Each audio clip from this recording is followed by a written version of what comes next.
Γεια σας, είμαι η Άρτεμις και ακούτε το Coffee Stain, ένα podcast γεμάτο ιστορίες, εμπειρίες και έμπνευση από την βιομηχανία του καφέ, αλλά από μια άλλη διαφορετική οπτική, την οπτική τη δική σας. Προσωπικές και επαγγελματικές ιστορίες γεμάτες πάθος, επιμονή, δημιουργικότητα, στόχους και φυσικά δράση. Ετοιμάστε λοιπόν τον καφέ σας και ελάτε μαζί μας. Με αφορμή τη σημερινή μεγάλη γιορτή του Αγίου Πνεύματος, που συχνά προσπερνάμε, ίσως και παραβλέπουμε, εύχομαι σε όλους σας χρόνια πολλά. Επίσης, μια και το καλοκαίρι είναι και επίσημα εδώ, είπα να μοιραστώ μαζί σας σήμερα κάποιες σκέψεις σχετικά με την έννοια των διακοπών. Έτσι κι αλλιώς, πλήθος κόσμου κάνει ήδη πλάνα για τις καλοκαιρινές του διακοπές. Ή μήπως όχι. Διακοπές. Διακόπτω, σταματάω προσωρινά ή και μόνιμα.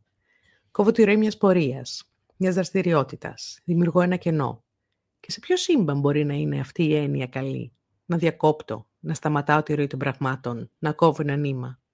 Ακούγεται βίαιο, αρνητικό ίσως, αλλά ας κάνουμε ένα μικρό ταξίδι στο χρόνο. Πάμε πίσω στα παιδικά μας χρόνια. Η περίοδο των διακοπών ήταν μια όαση. Το πήγαινε έλα στο σχολείο, τελείωνε. Τα μαθήματα σταματούσαν, το ξυπνητήρι δεν χτυπούσε κάθε πρωί. Οι υποχρεώσεις εξαφανίζονταν αυτόματα. Μπορούσαμε να αξιοποιήσουμε το χρόνο που διαθέταμε σε δραστηριότητες και ενέργειες που την προηγούμενη περίοδο δεν προλαβαίναμε. Ίσως και τις περιορίζαμε χρονικά, αλλά και ξεκινώντας καινούργιες ασχολίες, νέες προσπάθειες, νέες δοκιμές.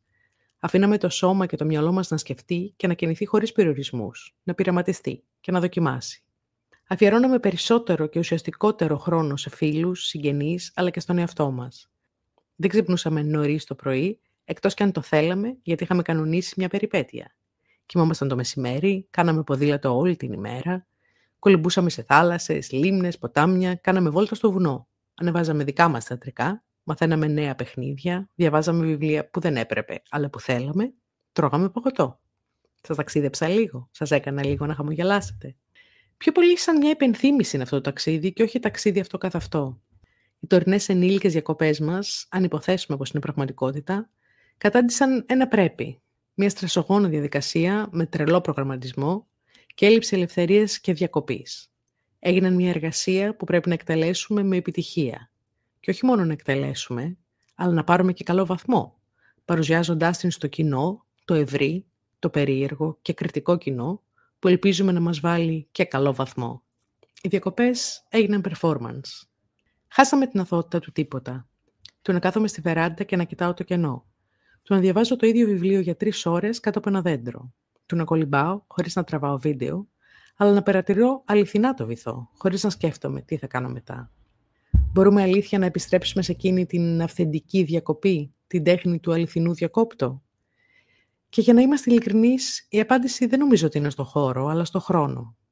Δεν μας ένοιαζε που ήμασταν όταν είμαστε παιδιά. Μας ένοιαζε ο χρόνος που διαθέταμε να αξιοποιηθεί με τον καλύτερο τρόπο, για μας.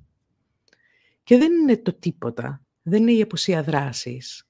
Είναι ότι ξέρω τι θέλω, ξέρω τι θέλω να κάνω, ξέρω τι είναι αυτό που έχω ανάγκη, τι είναι αυτό που μου δίνει χαρά, τι είναι αυτό που με ξεκουράζει και αυτό που έχει νόημα για μένα και όχι για το κοινό. Οπότε ρωτώ, πότε κάνατε τελευταία φορά πραγματικές διακοπές, όχι τις προγραμματισμένες, τις επιτυχημένες, αυτές που αγαπάει το κοινό, αλλά εκείνες όπου χάσατε την αίσθηση του χρόνου, όπου ξεχάσατε να ελέγξετε τι ώρα είναι? Μήπως είναι καιρός να θυμηθούμε πως να διακόπτουμε πάλι σαν παιδιά? Να βρούμε και πάλι εκείνο το παιδί που ήξερε πώς να κάνει διακοπές χωρίς να το σκέφτεται? Το καλοκαίρι μόλις άρχισε. Η ευκαιρία νομίζω πως είναι εδώ. Όχι για τις τέλειες διακοπές, αλλά για τις αληθινές. Αν αυτά που ακούσατε σήμερα από εδώ, από μένα, σας κίνησαν λίγο την περιέργεια, αν νιώσατε ότι θέλετε πραγματικά να ανακαλύψετε ξανά την τέχνη των αυθεντικών διακοπών, έχω ετοιμάσει ένα μικρό δώρο για σας. Μια μικρή εργασία, μια μικρή πρόκληση, ονομάστε το όπως θέλετε, που θα σας βοηθήσει να φέρετε ξανά στη μνήμη εκείνα τα χρόνια. Δεν είναι θεωρία, είναι πράξη. Απλές, μικρές κινήσεις που μπορείτε να κάνετε σήμερα κιόλας και να είστε έτοιμοι για τις φετινές αληθινές διακοπές. Αν σας ενδιαφέρει να το λάβετε, θα βρείτε το link στην περιγραφή. Είναι δωρεάν φυσικά. Είναι απλά ο τρόπος ο δικός μου να μοιραστώ μαζί σας μια δράση, κάτι που φιλοδοξώ να κάνω σε κάθε επεισόδιο από εδώ και πέρα. Χρόνια πολλά και καλό καλοκαίρι σε όλους, με πραγματικές διακοπές όπου και αν βρίσκεστε. Και φυσικά, Αν ανήκετε στη βιομηχανία του καφέ και θέλετε να μοιραστείτε μαζί μας την ιστορία, τις εμπειρίες, τις επιτυχίες, τις αποτυχίες σας, το Coffee Stain ανυπομονεί να σας φιλοξενήσει. Συμπληρώστε τη φόρμα που υπάρχει στο link στην περιγραφή, στείλτε ένα mail, ένα μήνυμα, ό,τι αγαπάτε. Ας κάνουμε τη βιομηχανία του καφέ πιο ενδιαφέρουσα. Τι λέτε?